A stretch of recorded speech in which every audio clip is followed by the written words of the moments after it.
Welcome to Target PEBC Prep. My name is Mohit Koladia and today we'll be talking about indirectly acting cholinergic drugs. So let's start with indirect acting cholinergic drugs. So as I told you, cholinergic drugs are a very important group of pharmacologic agents. So you need to remember each and every aspect of this drug for PEBC point of view as well as for the base of your pharmacology. Okay, now from the last chapter or the last video that I posted, it was all about directly acting cholinergic drugs. This is now indirect acting cholinergic drugs. So what are indirect cholinergic drugs? Indirectly acting, basically they inhibit acetylcholine esterase. Okay, so this is an enzyme which breaks down ACH, right? So the acetylcholine in the body is broken down by acetylcholine esterase. So when you inhibit this enzyme, you are doing nothing but increasing the levels of endogenous acetylcholine, right?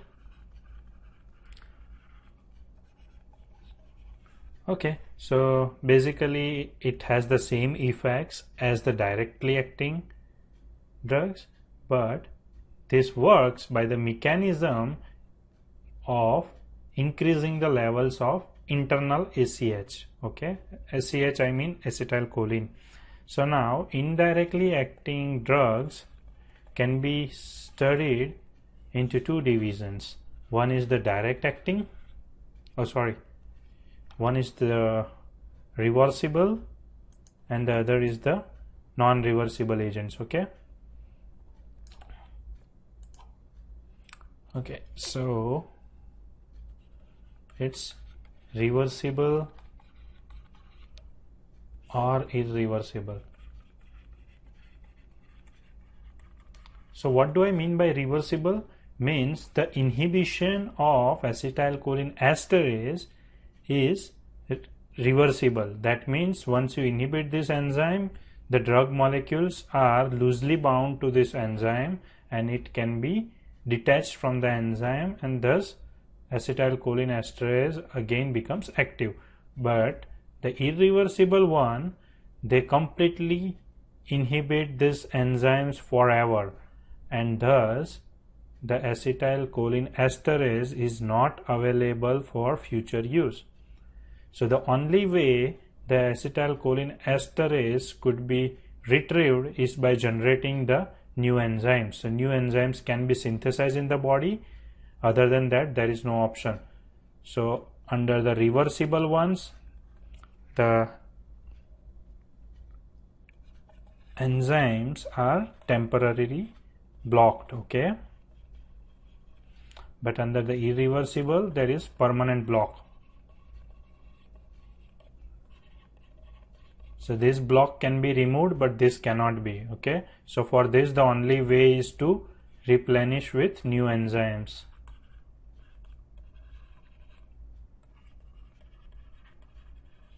Alright guys, now let's go into the details of reversible enzymes. Okay,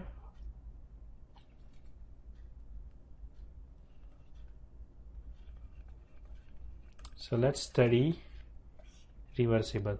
So the examples here, the important ones to remember are physostigmine,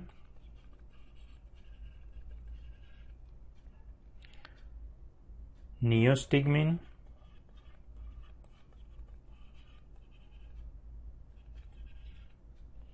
pyridostigmine,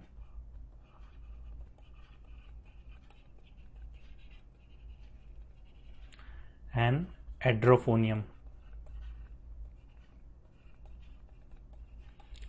Okay, let's understand this from the medicinal chemistry point of view.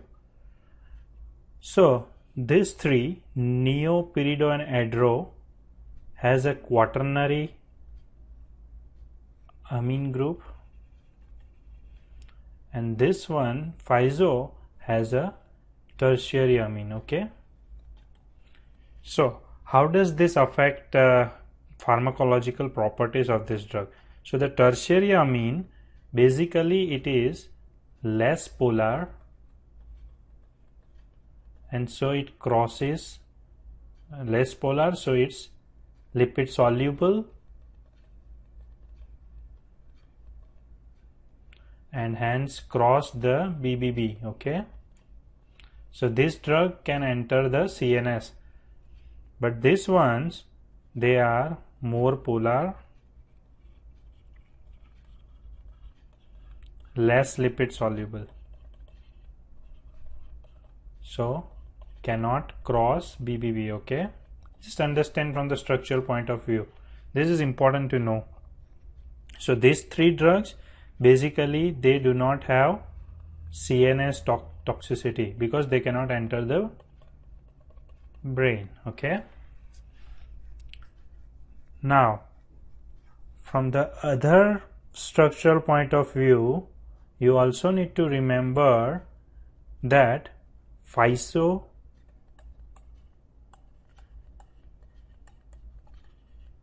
stigmine, neostigmine and pyridostigmine, these three are basically carbamates. So look into your medicinal chemistry book if you really want to understand what the carbamates are. They are basically alcohol ester of carbonic acids. Okay, and the adrophonium, this drug is very phony. So that is actually a alcohol. So this, because it has carbamates and this one has alcohol, the alcohol makes this drug very loosely bind. So this drug loosely bind to the enzyme. Okay, so this binds loosely to the acetylcholine esterase, while these three, they make covalent bond with acetylcholine esterase. Okay, but this bond is again labile, so I mean you can break this bond, but again when compared to this drug, these ones have stronger bonding and so they have longer duration of action. Okay, but this one, because it's loosely bound, it has short action, hardly like 10 to 20 minutes. Okay, you can say.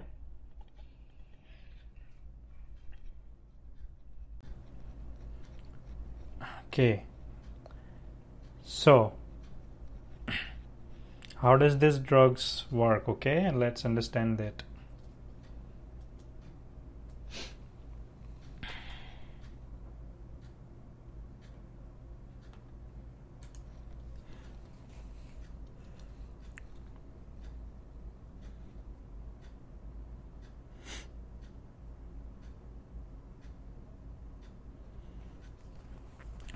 So let's come to neostigmine.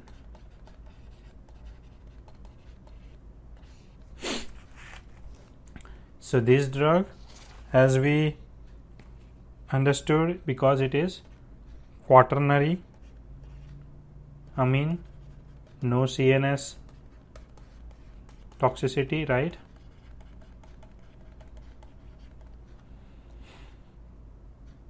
It basically works on nicotinic receptor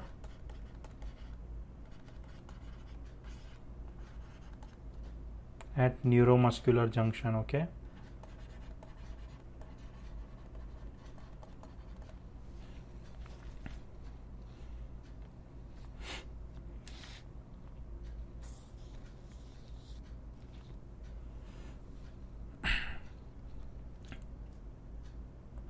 so now to understand the main use of this drug, you need to understand what is myasthenia gravis.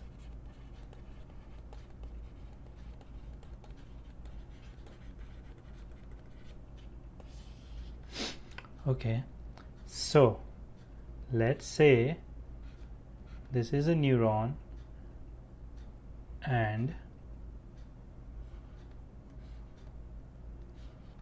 you basically have nicotinic ion channels on the postganglionic sides, right?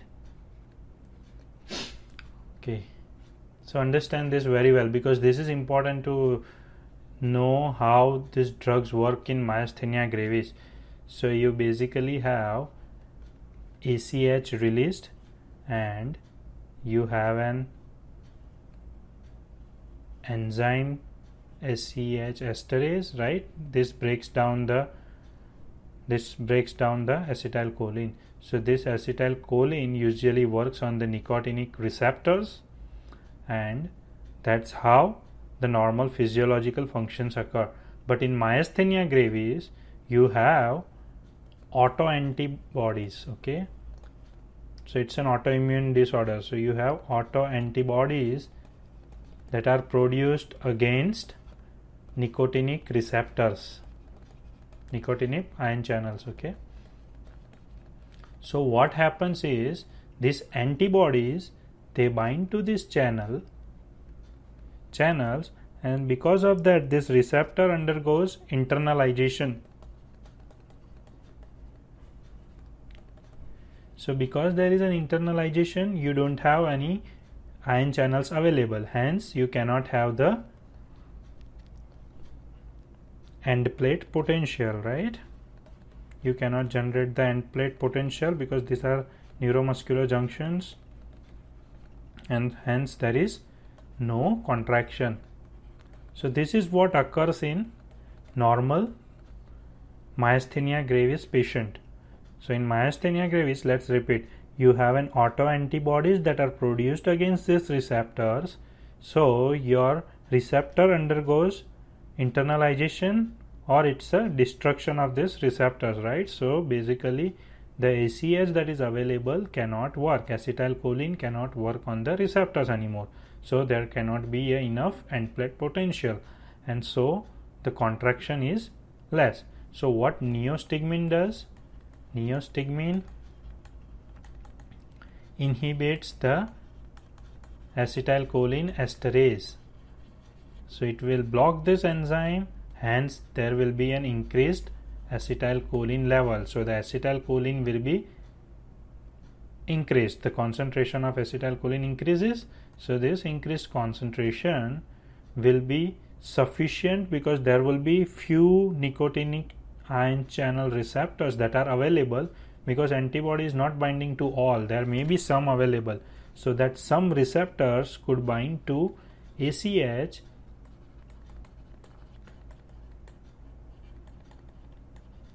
So acetylcholine binds to those nicotinic receptors and produces enough potential, right, end plate potential, and there is contraction,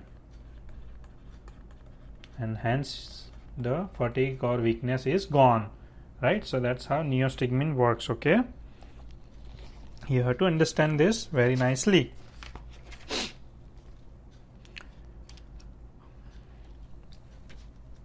Okay, so now understand the another disorder. It's called Eaton-Lambert disorder.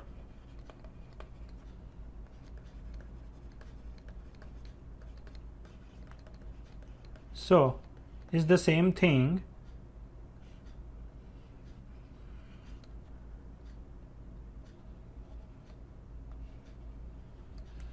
Like ACH is released and you have an killer here, that is acetylcholine esterase.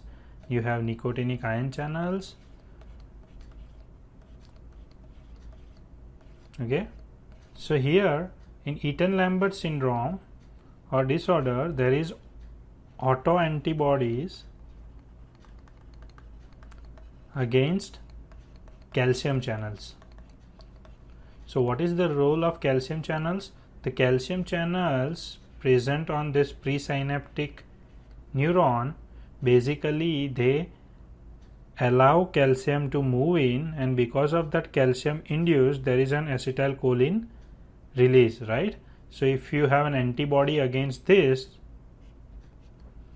because of that your calcium channels won't be open. So because the calcium influx cannot be there, you have less acetylcholine.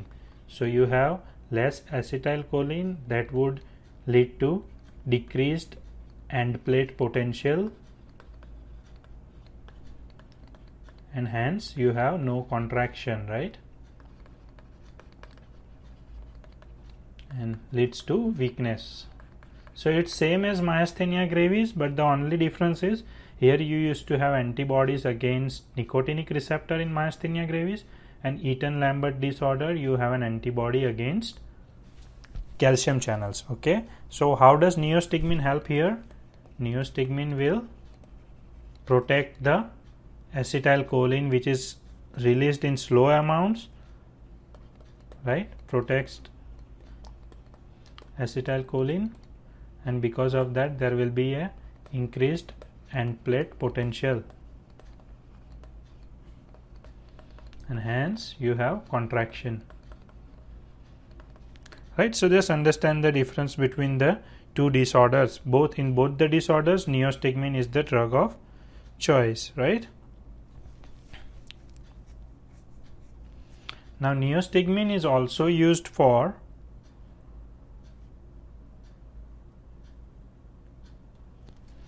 tuberculin poisoning.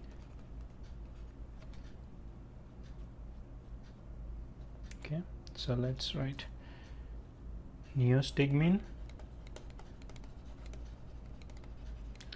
Two uses we understood was myasthenia gravis,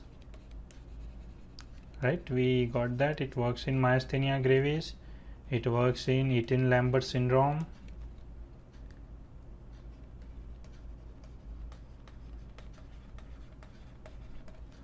and it also works in tubercular poisoning.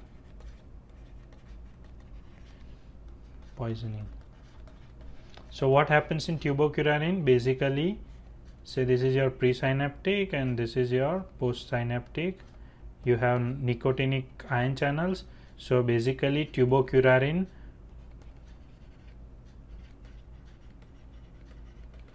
blocks this receptors, right? Nicotinic receptors. So what will neostigmine do? Neostigmine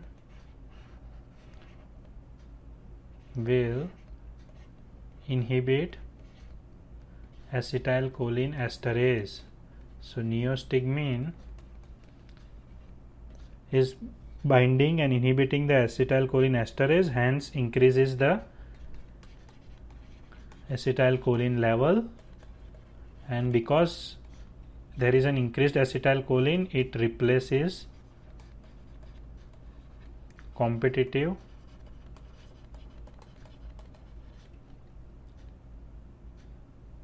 tuberculin. So tuberculin is replaced, and hence again you get the end plate potential back, right? Perfect.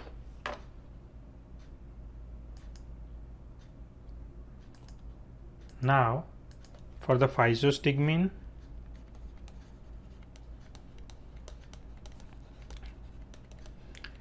main use is in acute angle glaucoma. Okay, acute angle glaucoma, it is used with pilocarpine. Just remember this. So in acute angle glaucoma you use physostigmine along with pilocarpine. Now highly it's replaced by timolol and prostaglandin analogs. Okay,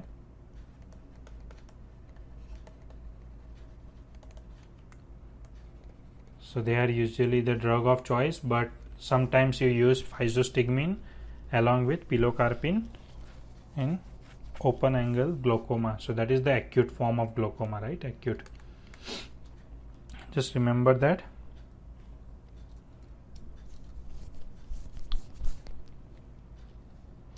So what else do you need to remember here is Okay, side effects. What could be the side effects? Side effects of these drugs could be overstimulation, because you have overstimulation of parasympathetic system, right? So basically, because you are increasing the level of ACH throughout the body, there will be generalized cholinergic system overactivation. That would be the side effect, like sweating, lacrimation, right? Flushing, blah blah blah, bronchoconstriction and all that. Now remember another drug, pyridostigmine. Pyridostigmine.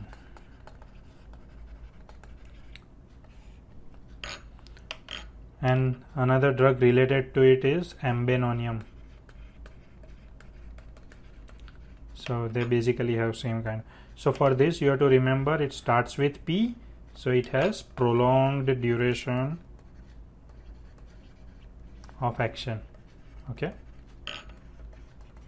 pyrido, prolonged. Chronic treatment of, used in chronic treatment of myasthenia gravis.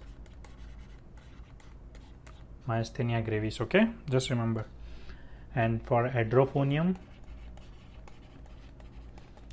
as I told you, this drug is very phony, so it's very short acting. Why it's short acting? It's short acting because of its alcoholic structure, and it binds loosely with the enzyme, right? Alcohol structure.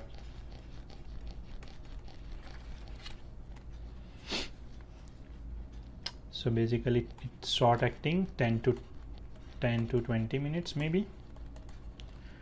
The main use of this drug is to diagnose myasthenia gravis. So understand this nicely. Let's do that. Adrophonium. So that diagnosis test is called Tensilon test. Okay, Tensilon test. So what happens in myasthenia gravis?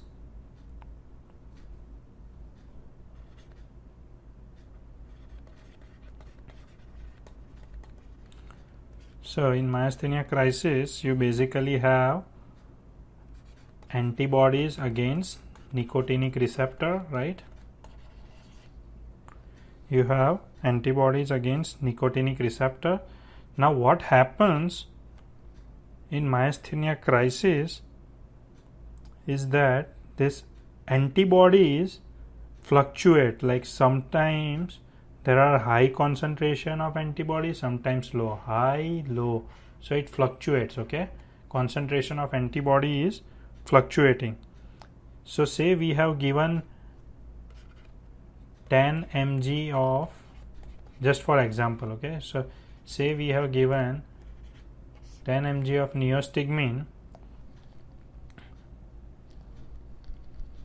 when you are, okay, so you are giving 10 mg of neostigmine, the patient was working fine when the levels of antibodies was at low, but when these levels of antibody against nicotinic receptors are high, your 10 mg neostigmine treatment is actually under treatment. You do not have sufficient amount of drug, so patient experiences weakness, right?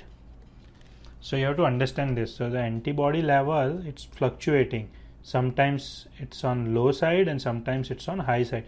So when you are giving a dose here, the patient may feel fine, but when the antibody level goes high, when it reaches here, your 10 mg of neostigmine, which was sufficient previously, may not be sufficient now, so the patient may experience weakness and fatigue, right? So that is, this condition is called myasthenic crisis. Just understand this first. Okay, another one is cholinergic crisis.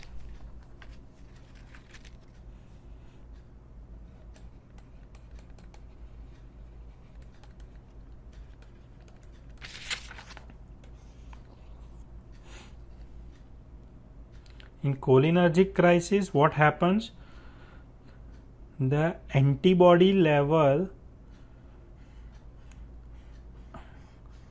so say you gave a dose at, say you are giving a dose when the antibody level was very high, right? So say if you are giving dose here when the levels of antibody was high, the patient was feeling good, right?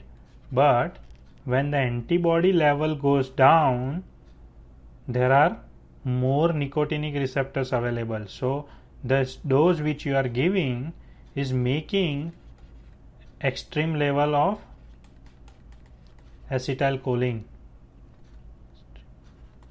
levels, extreme levels of acetylcholine, right? So this acetylcholine, there would be a highly active hyperactive cholinergic, hyperactivation of cholinergic system, right?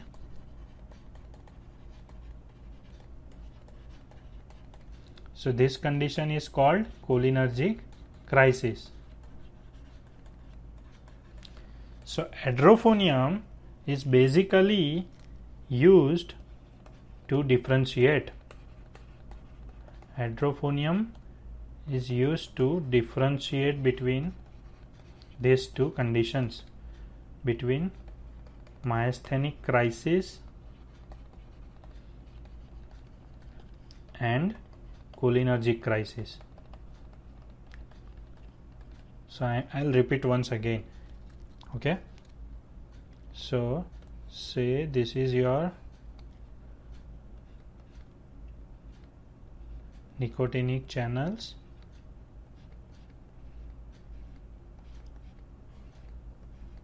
previously when you when you provided the patient with neostigmine, the antibody was occupying only one receptor. Previously the antibody was occupying only one nicotinic receptor, right? But when the fluctuation is high, next time what happens is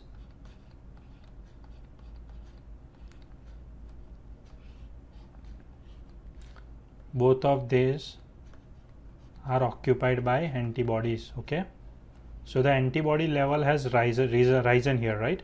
So what happens is your neostigmine dose was not sufficient to help the patient. So this is known as myasthenic crisis. But in the other case, you already have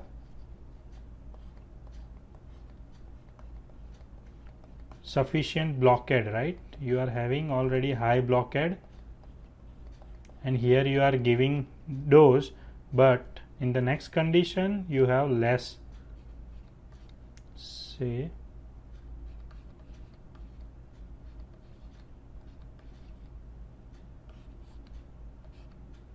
so you have more ion channels available, but now you have, because you have given higher dose of neostigmine, there will be more ACH here.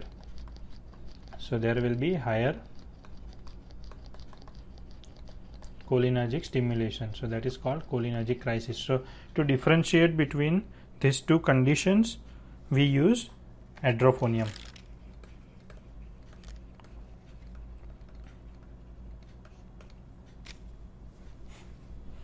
Okay, so what would happen in myasthenic crisis, when you give adrophonium, it is blocking, because you are having under treatment here, because when the patient is coming you are having more blockade, right? So what would happen when you give adrophonium? There will be more ACH available and the patient will feel stronger here. He was having weakness, but now he feels stronger because of adrophonium. And here, because it has high level of cholinergic system, there is high ACH. So what will happen here when you give adrophonium? There will be more cholinergic crisis, right? It will the patient was complaining of weakness, but now it will have further weakening, right? So more weakness here. So if the patient is experiencing the high level of weakness, you say it's cholinergic crisis, but if he feels better or stronger, it's myasthenic crisis. So you use hydrophonium for this. Okay.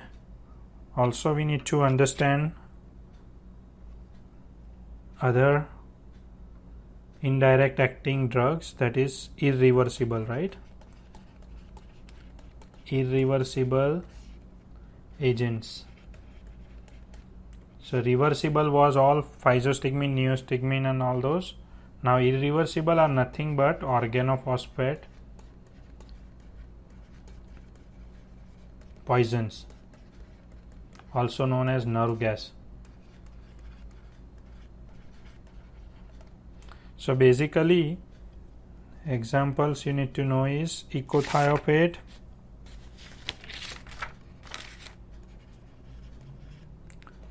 isofluorophate, parathion and malathion. So they basically they are organic derivatives of phosphoric acid. Okay,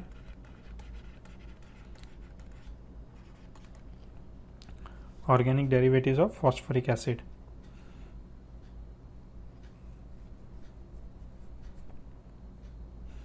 Binds irreversibly to acetylcholinesterase.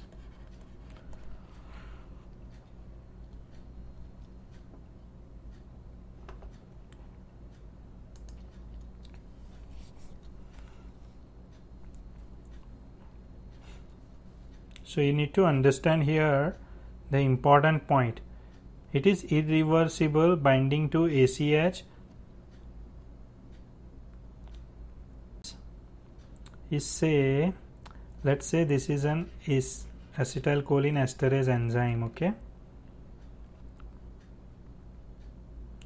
now these drugs, when they bind to this acetylcholinesterase, they have an alkyl group initially. So when they have an alkyl group initially for about 30 minutes, okay, after binding to these drugs, to acetylcholineesters, they have this alkyl group attached to their structure. Now this alkyl group gets removed after 30 minutes. This process is called aging. So till this 30 minutes, if you give antidote, that is pralidoxim,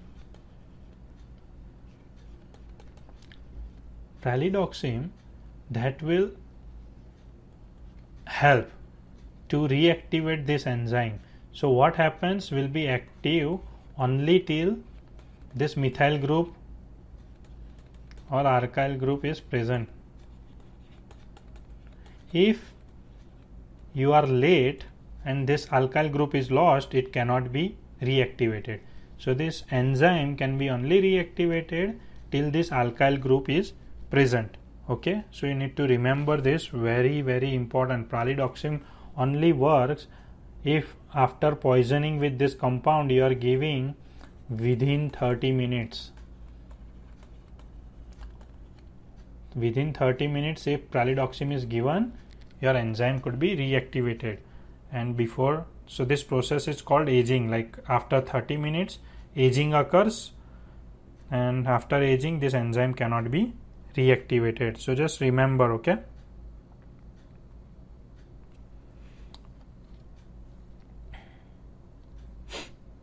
and okay, so the other thing you need to know about this agents, I guess that's all with the drugs. But okay, in Alzheimer, you just remember this, in Alzheimer's disease,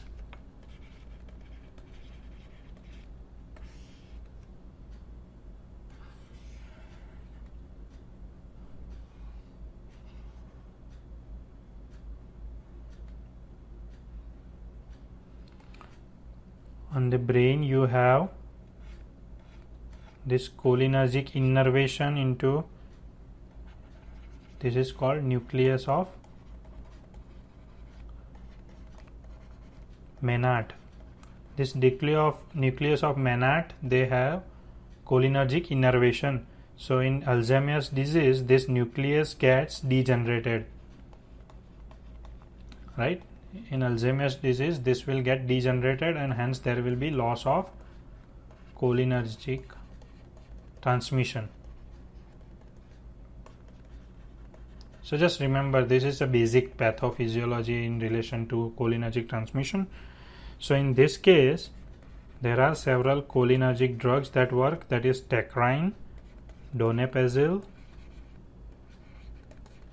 rivastigmine, and galantamine. They basically inhibit cholinesterases,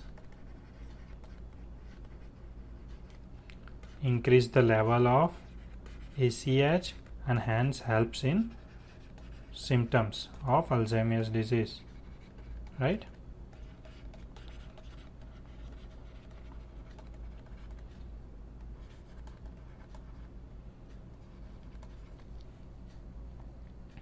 So just remember these drugs. Maybe it could be asked in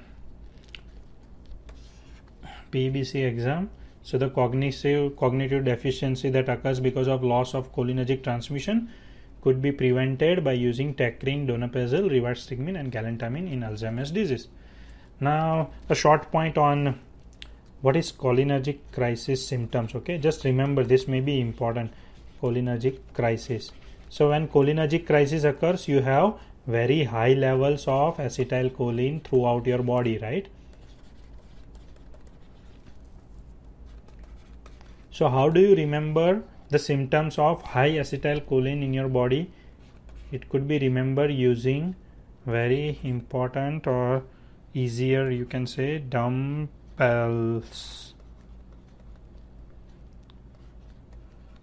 Okay, so D is for diarrhea. So these are the symptoms of what happens when you have high acetylcholine in your body. There is a high rate of urination. There will be a high meiosis, that is the constriction of ciliary muscles in the eye. There will be bronchoconstriction. There will be bradycardia. There will be excitation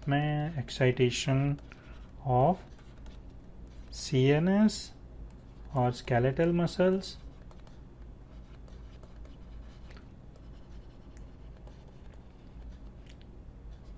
There will be lacrimation. So these things increase, right, in high levels of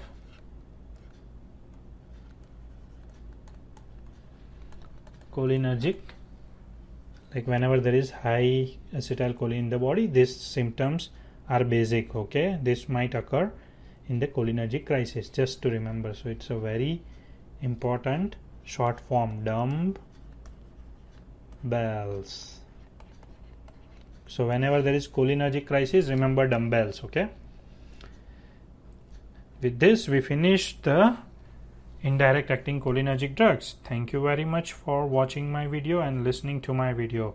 Please press like or subscribe.